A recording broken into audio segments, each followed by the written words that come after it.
Denis വില്ലനേവ് direct ചെയ്ത് 2013 പുറത്തിറങ്ങിയ സിനിമയാണ് എനിമി.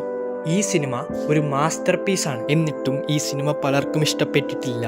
സിനിമ കണ്ടു കഴിഞ്ഞ് തങ്ങളുടെ പോയ 1.5 മണിക്കൂർ തിരിച്ചു തരാൻ വരെ പറഞ്ഞ ആൾക്കാരുണ്ട്. അതിന് പ്രധാന കാരണമായി അവർ പറഞ്ഞത് നത്തിങ് ഈസ് എക്സ്പ്ലെയിൻഡ്. സിനിമ കണ്ടു കഴിഞ്ഞ് എന്താണ് ഇവിടെ നടന്നതെന്നൊന്നും മനസ്സിലായില്ല. എക്സ്പ്ലെയിൻ ചെയ്യപ്പെടാനുള്ളതാണോ എല്ലാ സിനിമയും? ഫസ്റ്റ് തന്നെ സിനിമയുടെ കഥയൊന്ന് കേൾക്കാം. സിനിമയുടെ തുടക്കത്തിൽ തന്നെ ഡയറക്ടർ പറയുന്ന കാര്യമാണ് കെയോസ് ഈസ് ദി ഓർഡർ. ഞാൻ നിന്റെ അമ്മയാണ്, പുതിയ അപ്പാർട്ട്മെൻറ്റെല്ലാം കാണിച്ചു തന്നതിന് താങ്ക്സ്. നിന്റെ കാര്യത്തിൽ എനിക്ക് ചെറിയ പേടിയുണ്ട്, നീ ഇങ്ങനെ തന്നെ എല്ലാം ജീവിക്കാൻ കഴിയുന്നേ.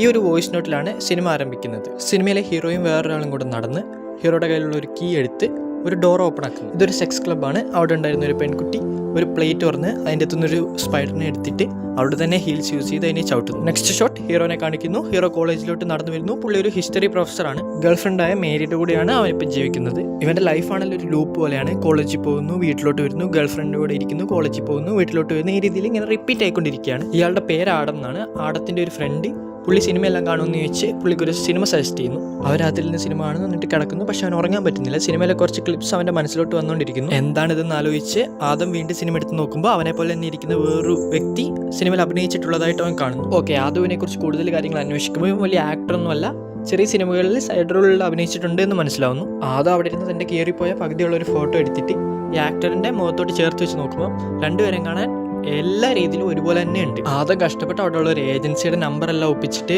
അഡ്രസ്സ് എല്ലാം ഒപ്പിച്ചിട്ട് അങ്ങോട്ട് ചെല്ലുമ്പോൾ അവിടെയുള്ള ആൾക്കാർ, അവിടെയുള്ള ഒരു പുള്ളി ഇവനോട് ചോദിക്കുന്നു, എന്താണ് ആൻ്റണി പുതിയ ഗെറ്റപ്പിൽ മീശൻ താടിയെല്ലാം വളർത്തി 6 മാസമായാലും നമ്മൾ കണ്ടിട്ട് എന്നും പറയുന്നുണ്ട്. ഇന്ന് ശനിയാഴ്ചയല്ലേ, ഇന്ന് ഇവിടെ എല്ലാം അടച്ചിട്ടിരിക്കുകയും ഇന്ന് എന്തിനാ വരുന്നതെന്ന് ചോദിച്ചിട്ട് അവിടെ ഉണ്ടായിരുന്ന ഒരു എൻവലപ്പ് എടുത്ത് അത് നിങ്ങൾക്കുള്ളതെന്ന് പറഞ്ഞ് ആദത്തിന് കൊടുക്കുന്നു. അത് ആൻ്റണിയുടെയാണ്. ആ എൻവലപ്പിൽ ആൻ്റണി ക്ലെയറിൻ്റെ അഡ്രസ്സ് ഉണ്ട്. ആദം അങ്ങോട്ട് ചെല്ലുന്നു. ഇവൻ താഴെണ്ടായ ടെലിഫോൺ ബൂത്തിൽ നിന്ന് ആ നമ്പറിലോട്ട് വിളിക്കുമ്പോൾ ആൻ്റണി അല്ല, പകരം പുള്ളിയുടെ വൈഫ് ഹെലനാണ് കോൾ എടുക്കുന്നത്. അവൾ ചോദിക്കുന്നു, ആൻ്റണി നിങ്ങൾ ഇങ്ങോട്ടൊന്നും വരുന്നില്ലേ? ആദ്യം എന്തെല്ലോ പറയുന്നു. ലാസ്റ്റ് ഹെലനോട് പറയുന്നു സോറി, ബുദ്ധിമുട്ടിച്ചതിന് സോറിന്ന്.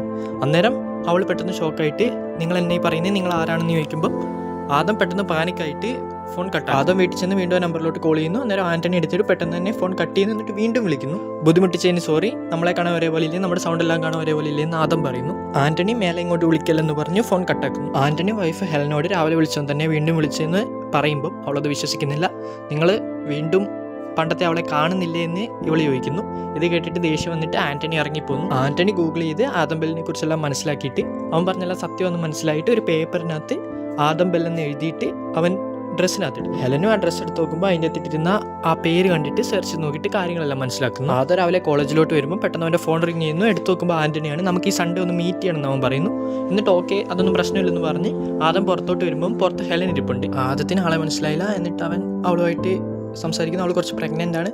നിങ്ങൾ എത്ര മാസം പ്രഗ്നൻ്റ് ആണെന്ന് ചോദിക്കുന്നു. എന്നിട്ട് അവൻ ഉള്ളിലോട്ട് തിരിച്ച് കയറി പോകുമ്പോൾ ഹെലൻ ആൻ്റണീനെ വിളിക്കുന്നു. ആ ഫോൺ എടുക്കുന്നു. പെട്ടെന്ന് തന്നെ അവൾ ഫോൺ കട്ടാക്കുന്നു. വീട്ടിൽ ചെല്ലുമ്പോൾ ആൻ്റണി അവളോട് ചോദിക്കുന്നു, നീ എന്തിനാ വിളിച്ച, കാര്യമൊന്നും പറഞ്ഞില്ലല്ലോ. പിന്നെ ഇവിടെ ഇരുന്ന ബ്ലൂബെറീസ് എന്ത് ചെയ്യും, അത് ഞാൻ 2 ആഴ്ച മുമ്പ് മേടിച്ചാണല്ലോ, ഇപ്പോൾ ഒന്നും കാണുന്നില്ലല്ലോ എന്ന് പറയുന്നു. ഇവളൊന്നും മറുപടി പറയുന്നില്ല. ഹെലൻ ആൻ്റണിയോട് പറഞ്ഞു, ഞാൻ അകത്തെ കണ്ടു, നിങ്ങളെ കാണാൻ ഒരേപോലെ തന്നെയുണ്ട്. അന്നേരം ആൻ്റണി പറയുന്നു, അതാണ് എനിക്ക് മനസ്സിലാവാത്തത്. അന്നേരം ഹെലൻ പെട്ടെന്ന് കരയാൻ തുടങ്ങുന്നു. നിനക്ക് എന്തോ എല്ലാം അറിയുന്നത് പോലെയാണ് എനിക്ക് തോന്നുന്നതെന്ന് പറഞ്ഞു. അത് കഴിഞ്ഞ് ഡ്രസ്സൊന്നും ഇടാത്തൊരു പെണ്ണ് തലയിൽ സ്പൈഡറിൻ്റെ രൂപമായിട്ട് അങ്ങോട്ട് നടന്നു വരുന്നത് കാണുന്നു. ഇതൊരു സ്വപ്നമായിരുന്നു.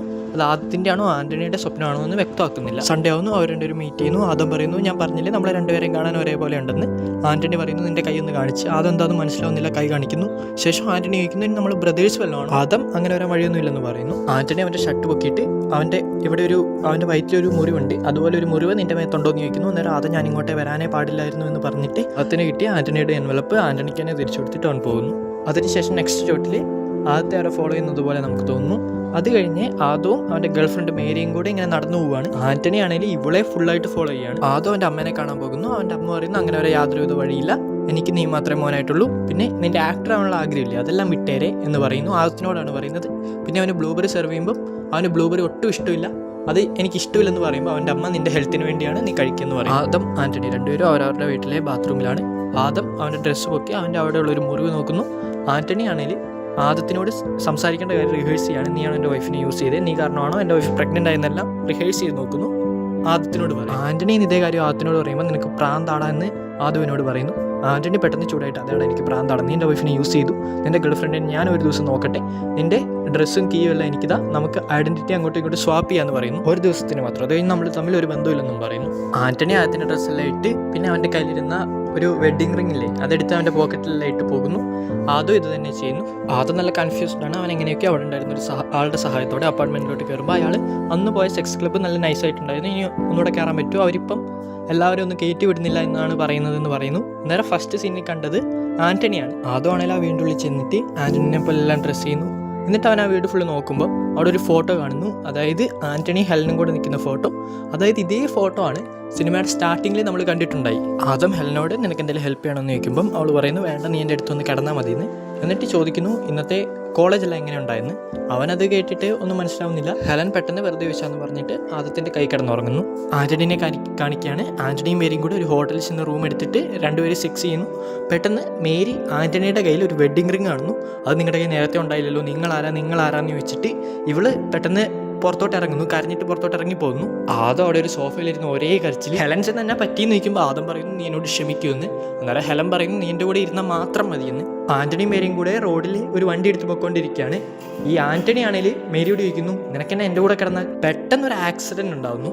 അത് കഴിഞ്ഞ് പിറ്റേ ദിവസം ആവുന്നു, രാവിലെയായി. ആദ്യം ഇപ്പോഴും ആൻ്റണിയുടെ വീട്ടിൽ തന്നെയാണ്. അവിടെ റേഡിയോയിൽ കുറേ വാർത്ത എല്ലാം പറയുന്നുണ്ട്, വെതറെല്ലാം കൺട്രോൾഡ് ആണ്. പക്ഷേ ഇന്നലെ ഒരു ആക്സിഡൻറ്റ് നടന്നു എന്നെല്ലാം പറയുന്നുണ്ട്. ആ റേഡിയോ ഓഫ് ആക്കിയിട്ട് ആദ്യം ആൻ്റണിയുടെ ഒരു കോട്ട് എടുത്തിരുന്നു.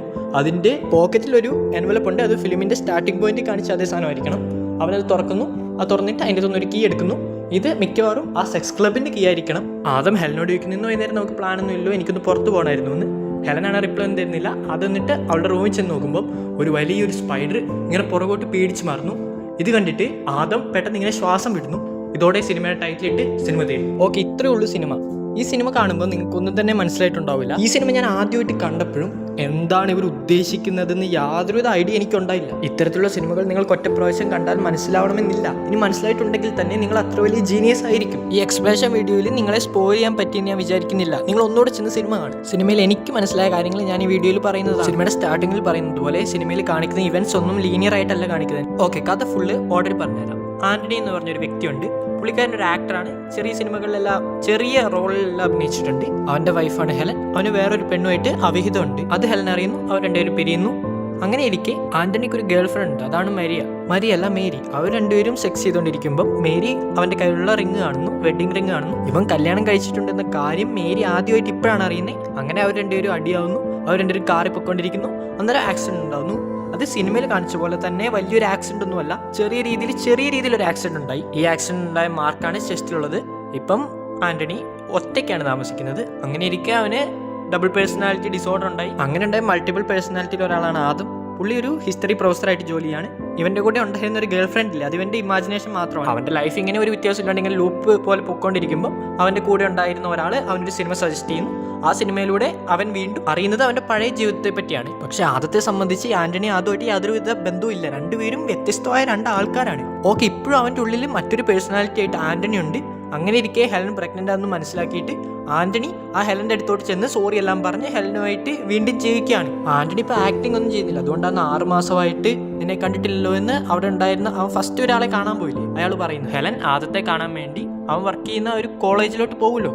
അന്നേരം നമ്മൾ ശ്രദ്ധിക്കുകയാണെങ്കിൽ ഹെലൻ ആൻ്റണീനെ കോൾ ചെയ്യുമ്പം അവൻ കോൾ എടുക്കുന്നത് ആദ്യം ഉള്ളിൽ കയറി കഴിഞ്ഞ ഉടനെയാണ്. അങ്ങനെയുള്ള ഈ സംഭവങ്ങളിലൂടെ എല്ലാം ഹെലന് കാര്യം മനസ്സിലായി. ഇവനെ 2 പേഴ്സണാലിറ്റി ഉണ്ട്. ആദ്യം അവൻ്റെ അമ്മേനെ കാണാൻ പോകുന്നുണ്ട്. അപ്പം ആൻ്റണി മാത്രമേ ഉള്ളൂ, ആദം എന്ന് പറഞ്ഞൊരു വ്യക്തി ഇല്ലെന്ന് അവൻ്റെ അമ്മയ്ക്കും എങ്ങനെയോ അറിയാം. പക്ഷേ ഇവള് ഇത് അറിഞ്ഞത് കൊണ്ടാവണം ആദത്തിനോട് സംസാരിക്കുന്നത് പോലെയാണ് സംസാരിക്കുന്നത്. ആൻ്റണി എന്ന വ്യക്തി ഇല്ലെന്ന് പറഞ്ഞ് മനസ്സിലാക്കാനാണ് ഇവിടെ അമ്മ ശ്രമിക്കുന്നത്. ഇതിൻ്റെ ഇടയിൽ കുറേ ഇമാജിനേഷൻ സീൻ ഉണ്ട്. അവിടുന്ന് അതായത് ആദം ഹെലൻ്റെ കൂടെ ഇരിക്കുമ്പോൾ ഉണ്ടാവുന്ന ഒരു ആക്സിഡന്റ് ഇല്ലേ, അതായത് ആൻ്റണിയും മേരിയും കൂടെ ഒരു ആക്സിഡന്റ് പെടുന്നത്, അത് ഇവൻ്റെ ഒരു ഇമാജിനേഷനാണ്. പിറ്റേ ദിവസം രാവിലെ വന്ന റേഡിയോയിൽ വന്ന വാർത്ത ഇവൻ്റെ ഒരു ഇമാജിനേഷൻ ആയിരിക്കണം. അല്ലെങ്കിൽ അത് വേറെ ഏതോ ഒരു ആക്സിഡന്റിനെ കുറിച്ചായിരിക്കണം. കാരണം വളരെ പണ്ട് നടന്ന ആക്സിഡന്റ് ആണ് ഇവൻ്റെ മനസ്സിൽ വീണ്ടും റീക്രിയേറ്റ് ചെയ്യപ്പെടുന്നത്. ആദ്യത്തിൻ്റെ മനസ്സിൽ ഇപ്പോൾ ഒരു കാര്യം മനസ്സിലാവുന്നു, അവനാണ് ആൻ്റണി എന്ന്. അതായത് അവൻ ഈ എൻവലപ്പ് തുറന്ന് സെക്സ് ക്ലബിൻ്റെ കീ എടുക്കുമ്പോൾ അവൻ്റെ മനസ്സിൽ കൺഫ്യൂഷൻ ഒന്നും ഇല്ല, ഇതെന്നെ സംഭവം അവന് മനസ്സിലാവുന്നുണ്ട്. അപ്പം ഇതിൽ നിന്ന് നമുക്ക് മനസ്സിലാവാൻ ഏതാണ്ട് ഓക്കെ ആയി. ഓക്കെ എന്ന് പറഞ്ഞവൻ ടോട്ടലി ഓക്കെ എന്നല്ല, ഈ ആദവും ആൻ്റണിയും കൂടി ചേർന്ന ഒരു ക്യാരക്ടറാണ് ഇപ്പം ഇവൻ വീണ്ടും സെക്സ് ക്ലബിൽ പോയി എല്ലാം നശിക്കാൻ പോവാണല്ലോ എന്നൊരു പേടിയായിരിക്കും മിക്കവാറും ലാസ്റ്റ് കാണിച്ച സ്പൈഡറിലൂടെ. ആ സ്പൈഡർ പേടിക്കുന്നതായിട്ടാണല്ലോ കാണിക്കുന്നത്, സ്പൈഡർ പേടിച്ച് പുറകോട്ട് പോകുന്നതായിട്ട്. അത് ഹെലൻ പേടിച്ച് വീണ്ടും അവൻ്റെ ഫാമിലി എല്ലാം പഴയ പോലെ ആവാൻ പോവാണോ എന്നൊരു പേടിയായിരിക്കണം മിക്കവാറും ഉദ്ദേശിക്കുന്നത്. ഈ സിനിമയിൽ കാണിക്കുന്ന ഓരോ സ്പൈഡേഴ്സിനും പലതരത്തിലുള്ള അർത്ഥങ്ങളുണ്ട്. അതെല്ലാം നിങ്ങൾ മനസ്സിലാക്കാൻ ശ്രമിക്കുക. സിനിമ പറ്റുവാണെങ്കിൽ ഒന്ന് പോയി കാണാൻ ശ്രമിക്കുക. ഈ സിനിമ പലർക്കും ഇഷ്ടപ്പെടാണ്ട് പോയതിൻ്റെ കാരണം എന്താണെന്ന് നമുക്ക് നോക്കിയാൽ, നമ്മൾ ചെറുപ്പത്തിൽ തൊട്ടേ കാണുന്ന ടൈപ്പ് സിനിമകൾ കാരണം നമ്മൾ സിനിമകൾ വളരെ ക്ലാരിറ്റി എക്സ്പെക്ട് ചെയ്യാൻ തുടങ്ങി. വളരെ കോംപ്ലക്സ് ആയിട്ടുള്ള മൂവീസ് ആണെങ്കിൽ തന്നെ അതോടൊത്ത് പോസ് ചെയ്ത് എക്സ്പ്ലെയിൻ ചെയ്യുന്ന ഒരു പതിവുണ്ടായി. അങ്ങനെ നമ്മുടെ മനസ്സിൽ ഉറച്ചു വന്നൊരു സംഭവമാണ് understanding is equal to quality. ഒരു മനുഷ്യൻ്റെ രണ്ട് സൈഡ്, ഒന്നാമത്തെ സൈഡിന് സ്റ്റെബിലിറ്റി വേണം, കൺട്രോൾ വേണം, ഓർഡർ വേണം. മറ്റേ സൈഡ് കൂടുതൽ ഫോക്കസ് ചെയ്യുന്നത് അവൻ്റെ ആഗ്രഹങ്ങൾ, അവൻ്റെ ഫ്രീഡം, പ്രശ്നങ്ങൾ. സിനിമ അതിനെ എക്സ്റ്റേണലൈസ് ചെയ്തു, ഒരു ഡബിളിനെ ഉണ്ടാക്കിയതിലൂടെ. നന്നായിട്ട് റൈറ്റ് ചെയ്യപ്പെടാത്തൊരു മൂവിയും എക്സ്പ്ലെയിൻ ചെയ്യാൻ റെഫ്യൂസ് ചെയ്യപ്പെടുന്ന ഒരു മൂവിയും തമ്മിൽ ക്ലിയർ ഡിഫറൻസ് ഉണ്ട്. ഇവിടെ സിനിമ ചെയ്യുന്നത് ഒരു ആൻസർ തരുന്നതിന് പകരം പല ആൻസറുകൾക്ക് വഴിവെക്കുകയാണ്. ഒരു സിനിമ അതെപ്പോഴും തന്നെ എക്സ്പ്ലെയിൻ ചെയ്യുവാണെങ്കിൽ ആ സിനിമയുടെ റീവാച്ച് വാല്യൂ അവിടെ കുറഞ്ഞു. ആ സിനിമയെ കുറിച്ച് ഡിസ്കസ് ചെയ്യേണ്ട ആവശ്യം ഉണ്ടാവില്ല. ആ സിനിമയിൽ തന്നെ തീർന്നു. നമ്മൾ മനസ്സിലാക്കേണ്ട ഒരു കാര്യമുണ്ട്, എല്ലാ സിനിമയുടെ ഉദ്ദേശം എൻ്റർടൈൻമെൻ്റ് അല്ല. ചില സമയത്ത് വളരെ ഹോണസ്റ്റ് ആയിട്ടുള്ള സിനിമ ഇതുപോലെ സൈലൻ്റ് ആയിരിക്കും, അതെപ്പോഴും എക്സ്പ്ലെയിൻ ചെയ്യില്ല. നമ്മുടെ റിയൽ ലൈഫ് അതുപോലെ തന്നെയാണല്ലോ. നമ്മുടെ റിയൽ ലൈഫ് എല്ലാ കാര്യവും നമ്മളോട് എക്സ്പ്ലെയിൻ ചെയ്യുന്നില്ലല്ലോ. ഈ സിനിമ കണ്ടു കഴിയുമ്പോഴേ തീരുന്നില്ല. സിനിമ കണ്ടു കഴിഞ്ഞ് നിങ്ങൾ നിങ്ങളുടെ ഫ്രണ്ട്സിൻ്റെ കൂടെ എല്ലാം ഇരുന്ന് ഈ സിനിമയെ കുറിച്ച് സംസാരിക്കുക.